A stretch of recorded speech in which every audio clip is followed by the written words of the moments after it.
আচ্ছা কমলা, আমি একটা কথা ভাবছিলাম জানো, মানে তোমার স্বামী বাইরে কিসের কাজ করে? সেই কাজটা কি এখানে করা যায় না?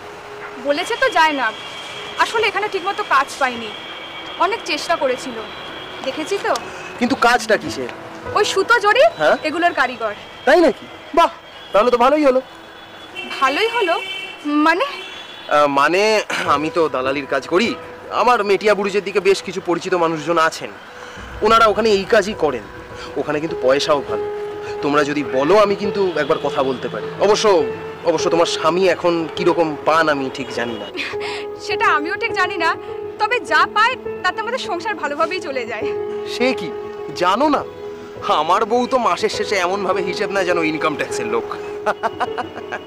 তা সে যাক, তুমি একবার ওনার সঙ্গে কথা বলে দেখো, যদি সমস্ত ঠিকঠাক হয়ে যায় উনি তাহলে এখানে এসে তোমাদের সঙ্গে থাকতে পারবেন।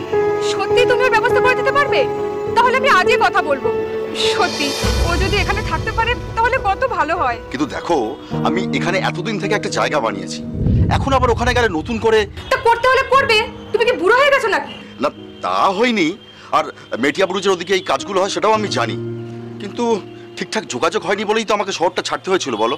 আরে সেটাই তো এবার হবে, ও তো বলছে ও চেনাশোনা আছে, তুমি একটু দেখো না। আচ্ছা ঠিক আছে, আমি ভেবে দেখছি। কি ব্যাপার বলো তো, তুমি কি এখানে আসতে চাও না, আমাদের সঙ্গে থাকতে চাও না? থাকতে তো চাই, কিন্তু নাকি ওখানে কাউকে জুটিয়েছো? কি যে বলো না, মাথা নেই মুন্ড নেই, আমি আবার কাকে জোটাতে যাবো? তা আমি কি জানি, তেমন কিছু না হলে আসতে চাইছো না কেন? উফ, তুমি না। আচ্ছা ঠিক আছে, তুমি তোমার বন্ধুকে বলো, আমি তার সঙ্গে গিয়ে দেখা করে কথা বলবো। তুমি সত্যি আসছো? কবে? দেখি যাকে জুটিয়েছি সে আমায় কবে ছাড়ে। আরে আসবো আসবো, এই মাসের শেষের দিকেই আসবো, কেমন? আচ্ছা শোনো, ফোন রাখছি, কাল সকালে আবার ডিউটি আছে।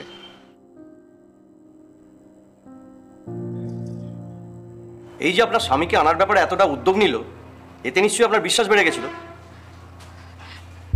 তা তো বেড়েই গিয়েছিল স্যার, আমি ভাবলাম ও যখন ওকে এখানে আনতে চাইছে তখন ও আমার সত্যিকারের বন্ধু, কোনো বদ মতলব থাকলে ও তো বরং চাইবে যে ও এখানে না আসুক। আমার মনে স্যার একটা খটকা লাগছিল, আমি তো আর শখ করে বাইরে কাজে যাইনি, অনেকদিন ধরে এখানে কাজের চেষ্টা করেছি, কিন্তু হয়নি। আর আজ সব হঠাৎ করেই সহজে হয়ে যাবে। তারপর ভাবলাম এখন তো চেনাশোনার যুগ, শ্যামলের হয়তো সত্যিই কোনো চেনাশোনা আছে। চেনা যে ছিল না সে তো বোঝাই যাচ্ছে। আর একটা কথা বলুন তো আমাকে, ও কি কোনোদিন আপনার বাড়ি আসতে চেয়েছিল? কোনো দিন না স্যার, আমি ওকে একবার বলেছিলাম, কিন্তু ও বলল যে আমার স্বামী ফিরলে তবেই আসবে। ঘোরেল মাল। যাকে তারপর বলুন। এর মধ্যে একদিন স্বপ্না এসেছিল।